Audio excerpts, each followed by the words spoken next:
salaamaaleykum mbokk yi xibaaru tàkkusaan si li si nar a gën a fës bokk na ci li ci nar a gën a fës coow la ca Mali ku fa nekkoon président di Bandaw ak jëwriñ gu ñu dénkoon lépp lu jëmoon ci wàllub premier ministre di Moctar Wane fi mu ne nii nag daal nañ tekki seen ndombo tànk ginnaaw ba nga xamante ne nag bi ñu leen tegee loxo yóbbu nañ leen foofee ca Kati am délégation bu fa demoon ci mbootaayu xeet yi dinañ ci ñëw ci yaatalu xibaar yi lay doon. ca boobu jamono yi itam ndaje bu yaa ñoo ngi ko doon amal foofee ci conseil de sécurité bu mbootaayu xeet yi ci coow li am ca Mali loolee nag li ko waral bokk na ci càkkuteefu réewum France ak bu Niger ngi rek daal di xool ana nees la ñu def ba daal di fexe ànd ci saafara loole doon na la nga xamante ne moom mooy li war bu ñu sukkandikoo ci jàngalekat bile xam-xamam màcc ci wàllub yoon ak politique nekk professeur Ogo Seck dinañ ci ñëw ci yaatalu xibaar yi. askan way yeewoo ca kër ngundu sanc ak ngéwél niki tey ji la ñu daal di génn ci biir mbedd ya di sàkku ñu defal leen ay lile di courant loole bokk na ci nag lu ñuy daal di joxoñ baaraamu tuuma maire bu commune bu Ngoy ne nag dafa daal di xàjj ak seen ci doxalin bi nga xamante ne moo ngi koy def ci wàllu courant boobee dinañ ci ñëw ànd ceeg suñu ndaw la fa di Adama Ndiaye. ci wàccaayu lii lee di conseil présidentiel jagleel ko ci wàllub napp gi nag ñu fas yéene ko amal niki njeexital weer gile ña cay daal di yëngu bokk nañu daal di leen boole ci processus boobee ndaxte nag gis nañ ne lu jiig njaag ñoom ñooy njaag te gis nañ ne nag ñoom ñoo gën a xam seen i jafe-jafe ba tax rek daal di nañu sàkku ñu boole leen ci boobee kuréel dinañ ci ñëw ci yaatalu xibaar yi dina ñëw itam niki tey ji mouvement MDD di pour la défense et la démocratie daal di fexe dëxëñ lépp la nga xamante ne moom moo fexe woon nekk njeexitalu weeru mai ak mars événement yi fi daal di woon am ñu daal di ko dëxëñ ci benn kayit gis itam tax na lu toll woon ci fukki nit ak lu tekk daal di woon ci ñàkk seen bakkan lan lañ fay daal di xaar ana lan moo ko wund ak yétan lan mooy doon moo door bi dinañ ci ñëw ak gëstu bi nga xamante ne suñu ndaw daal na ko def ci fànn boobule li ni mel biñ ci boole yeneen xeetu xibaar tàggat yaram mouvement M22 boobee la ñu daal di waxtaane lu jëm ci wàllu pour roplaan gu yees bi fi daal di andi coow ci biir dëkk bi ban taxawaay ban jàngat ci 88 lay doon 628 98 98 ak it lu jëm ci wàllu pour conseil présidentiel de la pêche boobee ban taxawaay lañ ci fas yéene mën a am ngir rek daal di andi saafara ci jafe-jafe napp gi lan moo ci seen xalaat ci taxawaay ban jàngat ci 88 lay doon 628 98 98 ku nekk wax xalaatam bàyyi moroomam mu wax xalaatam ñu bañ fee nekk dikki tontonto ak ay teesante ci njeexitalu xibaar yi lay doon ñu ànd ceeg Alassane Thioune. Birama Ndiaye. cant ak ngërëm ñeen na leen ginnaaw bi ñu leen nuyoo xibaar yi niki tey ji yemboo ko nekk àllarba ñaar fukki fan ak juróom benn ci weeru mai atum ñaari junni ak ñaar fukk ak benn ñu xew dooree ko luy ay di njàmbat coow la ca Mali ki fa nekkandi woon président di Ba Ndaw ak njiitu jëwriñi di Moctar Wane niki tey ji nag ci sànq la ñu daal di jébbal seen démission foofee nga xamante ne nag moom mooy ca Mali délégation bu Troïka bi nag bi nga xamante ne lu jëm ci wàllu CEDEAO mbootaayu xeetu réew tugal ak mbootaayu xeetu àdduna wërngal këpp di Nations Unies ñoom ñoo ngi woon foofee ca Kati ci jamono si nga xamante ne nag ñaari njiit yooyu ñoo ngi leen daal di woon tegoop loxo ni kii altine gi la ñu génn yemboog ñaar fukki fan ak ñeent ci weer wi ñu nekk fi mu ne nii nag kii fa nekkoon chef way takku der yi te ñu taftaloon ko ci président ba di Assimi Goïta moom mooy jiite réew Mali ci transition moom moo koy jiite ndi gum poste bile di vice président kenn nekk gu fa lu jëm itam ci wàllu poste premier ministre ba ñoo ngi def ay waxtaan ce que waa M5 ngir rek daal di xool ana kan lañ fay daal di jël ngir rek daal di ko tabb ci poste bu premier ministre boobee ci réew Mali dinañ ci ñëwaat ni mu gën a yaatoo ci suñu xibaaru français yi ci kanam tuuti lay doon ndaje bi nga xamante ne itam mbootaayu xeet yi ñoo ngi koy def ci coow li am foofee ca Mali ni ki sànq nii la door ci càkkute fu réewum France ak Niger bu ñu sukkandikoo ci jàngalekat bile xam-xamam màcc ci wàllub yoon ak politique foofee ca université Gaston Berger bu Saint-Louis di professeur Pape Ogo Seck jàpp na ne loole mooy li war moom nag mu nekk président association juriste africain ngir rek daal di xool ananes la ñu def ba daal di fexe xel mu dalandi mu nekk foofee ca Mali ñu daal di ci andi saafara ñu teewlu kook xab sa élément woon. su fekkee ni ñi nga xam ne ñoo doon colonie bu njëkk ñi Afrique ñi nga xam ne France daf leen colonisé woon nga xam ne Mali ci la bokk normal na aussi que France nga xam ne aussi nekkoon seen njiit dem tey mu xool ni que situation bi dafa nekk situation bi doy waar devoir am la aussi mu jéem a ñëw pour jéem a dimbali Mali ci situation bi mu nekk ni loolu tax mu saisir Conseil des Nations Unies donc France toujours day bàyyi xel dëkk yi nga xam ne bu njëkk moom moo leen doon diriger ndax ay états yu fragile lañu loolu tax aussi ñu mun wax ni que demande bi nga xam ne France def na ko xëy na demande bu légitime il faut que ñu am benn ay constitution yoo xam ni dina mun tax Mali delluwaat ci état parce que fu mu toll nii charte bi mënul remplacer li nga xam ni mooy constitution bi loolu exigence la boo xam ni pour ñu bàyyi ci xel mais xëy na fi léegi fin transition bi xëy na dina gën leer. Sud FM.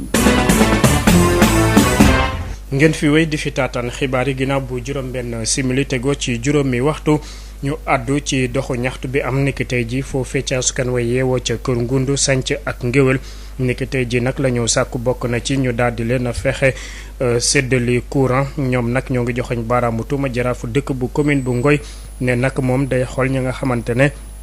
ñoom ñoo daal di ànd ak moom ak ñi ko neex mu daal di fa yóbbu courant ba tax rek ñu daal di fësal seen ñig ñugu xol daal di ko reetet niki tey ji Adama Ndiaye.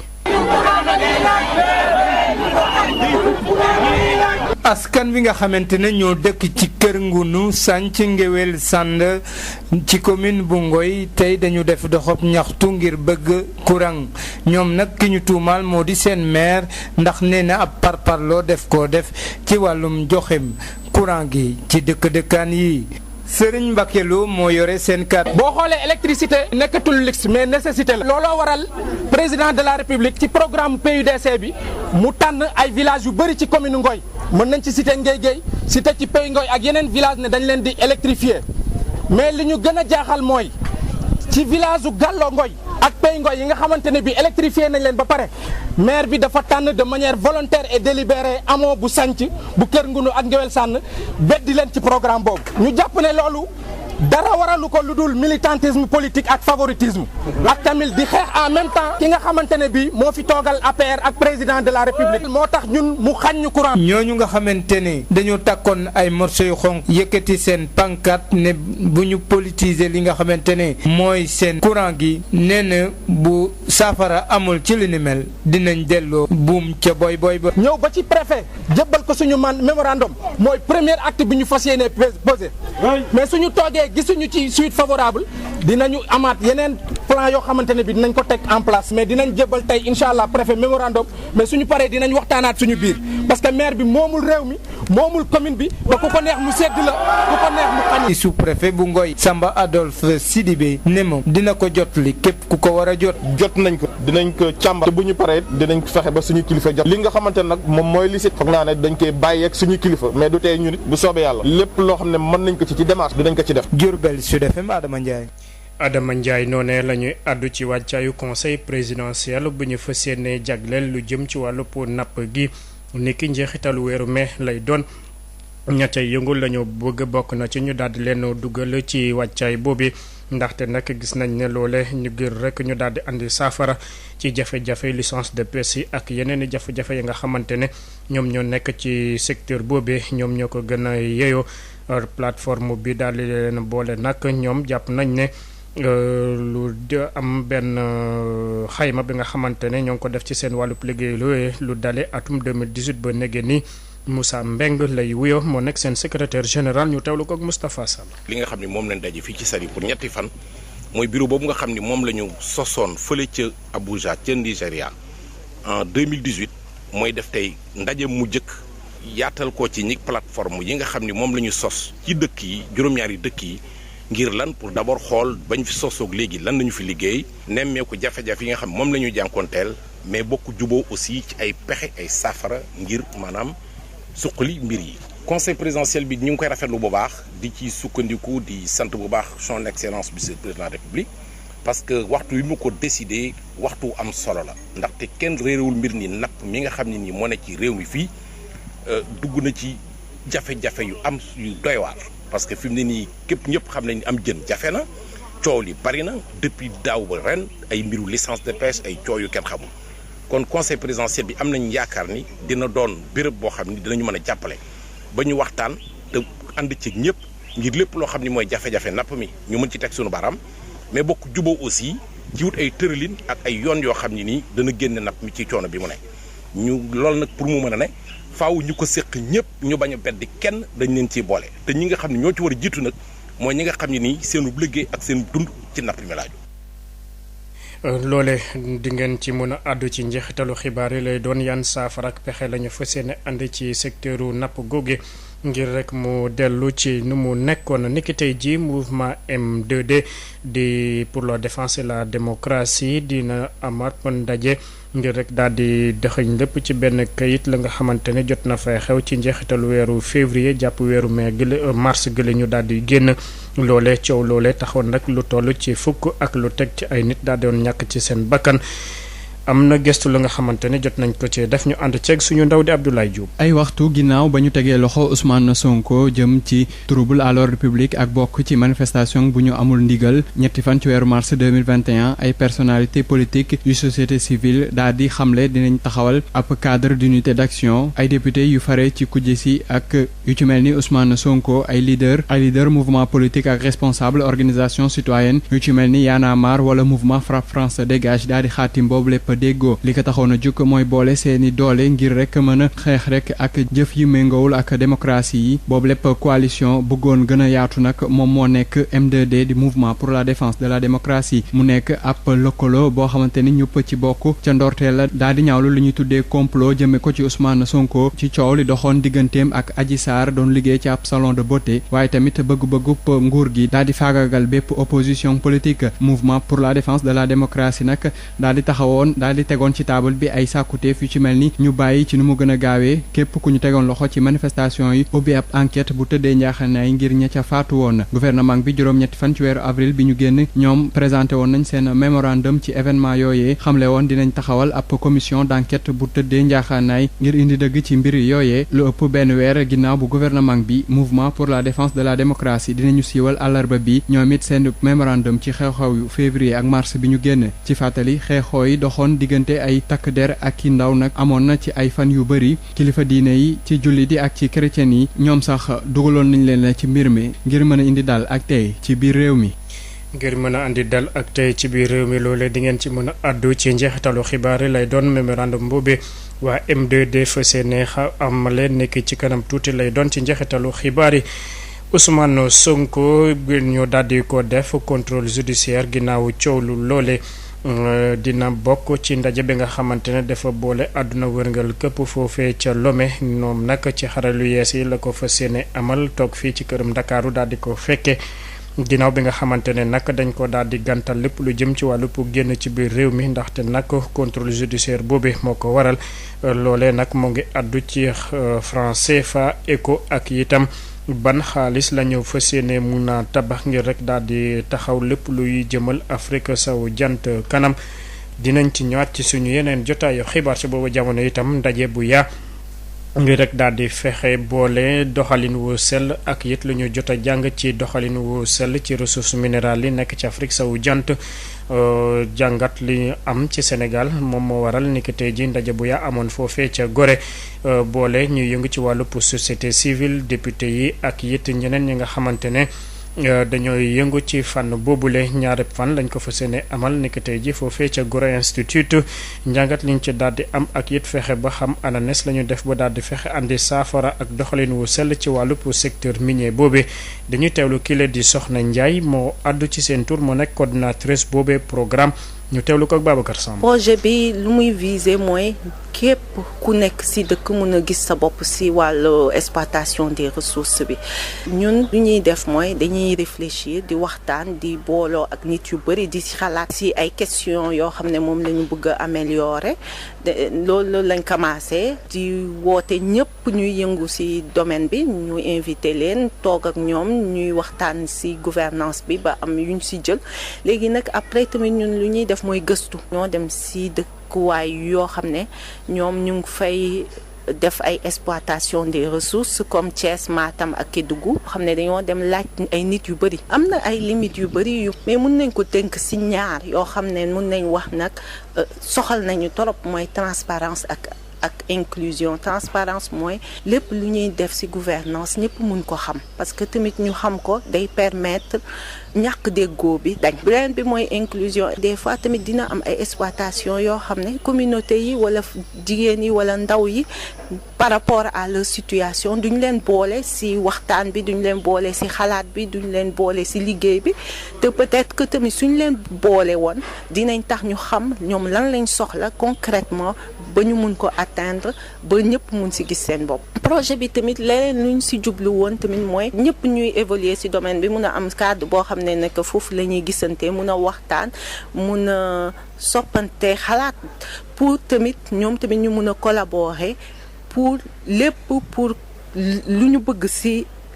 ressources yi ñu mun ko am. moo tax tey ñu réunir ñëpp ministères yi société civile bi secteur privé bi mais aussi muy ñooñu nga xam ne ñu ngi dëkk ci zone yooyu noonu ñuy exploiter pour ñëpp ñëw partager ñu waxtaan ñu xool nan lañ mun a mankoowee pour vraiment atteindre suñu objectif boobu ñu am.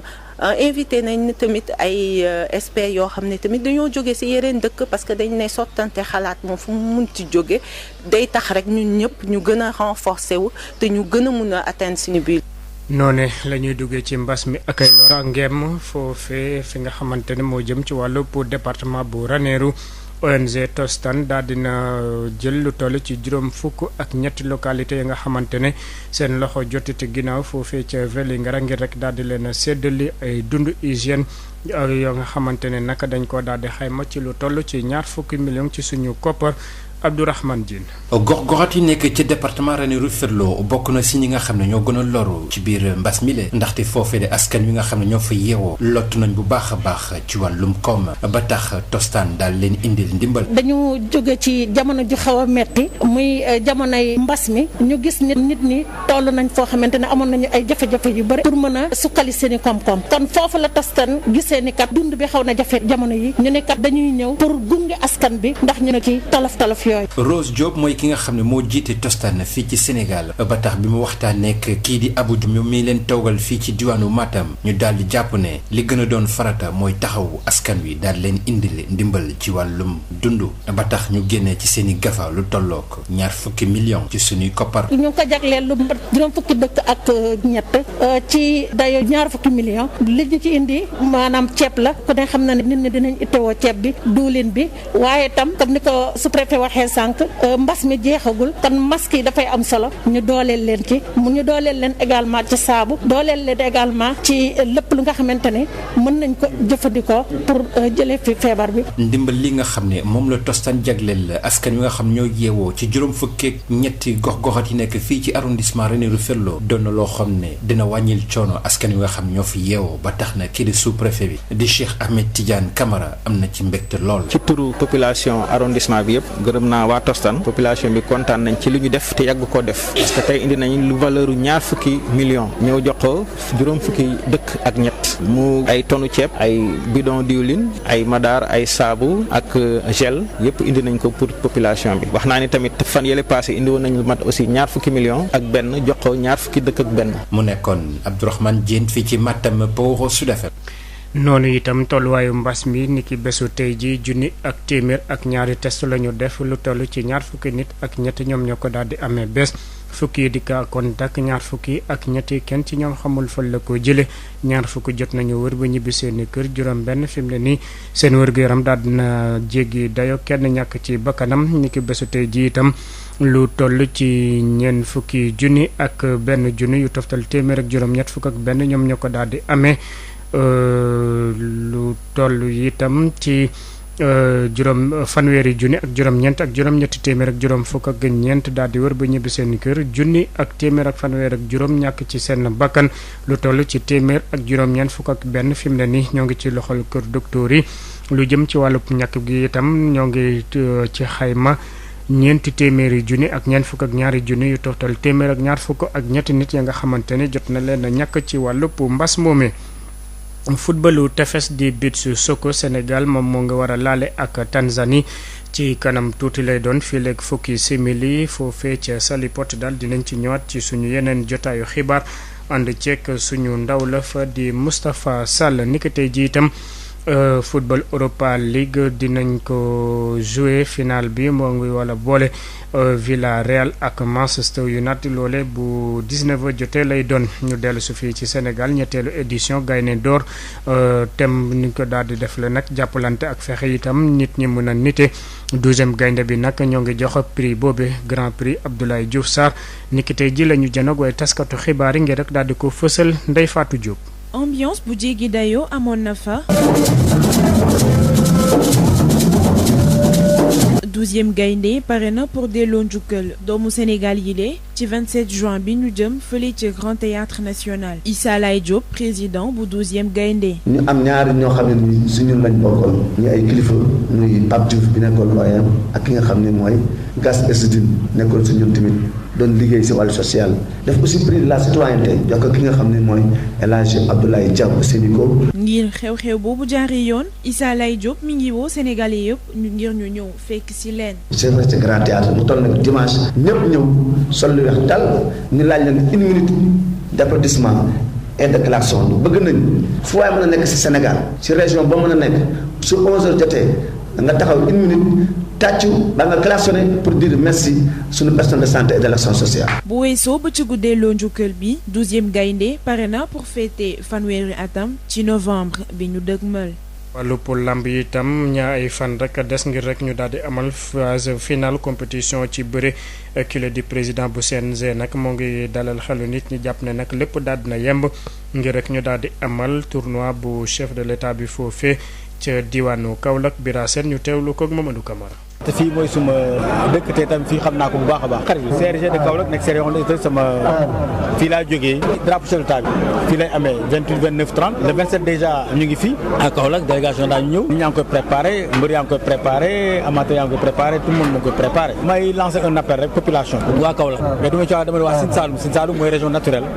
que ñëpp mobilisé wu ñi nga xam ne c'est des acteurs culturels ñi nga xam ne waa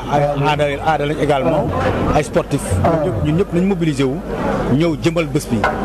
jëmal ko ci lépp loo xam ne mun na ko taaral jëmal ko ngir effectivement ñu xam ne Sine Saloum am na ay valeurs culturelles valeurs traditionnelles valeurs sportives yu tax ñi nga xam ne ñu ngi ci bitim réew wala nekk sax ci biir Sénégal xam ni fii am na lu mën a attirer nit ñi pour ñu ñëw ñu aussi un tourisme régional wala même un tourisme international loolu dafa am solo trop donc loolu moo tax ma ne ñu ngi ñaan nit ñi vraiment ñu xam ne fii Kaolack yàgg na réussir ay événements yu mag a mag te tamit Kaolack comme dëkk défi la am nañ yaakaar ne dana réussir n'est-ce pas le pari de l'organisation et également certainement le pari de la participation xëccoo la nag parce que 14 régions yi fi nañu daje incha allah donc loolu vraiment ñu ngi bëgg ñëpp jàpp ci autorités yi politiques administratives coutumières ñëpp vraiment bëgg nañu ñëw vraiment mu ñëw pour jàpp ci incha allah.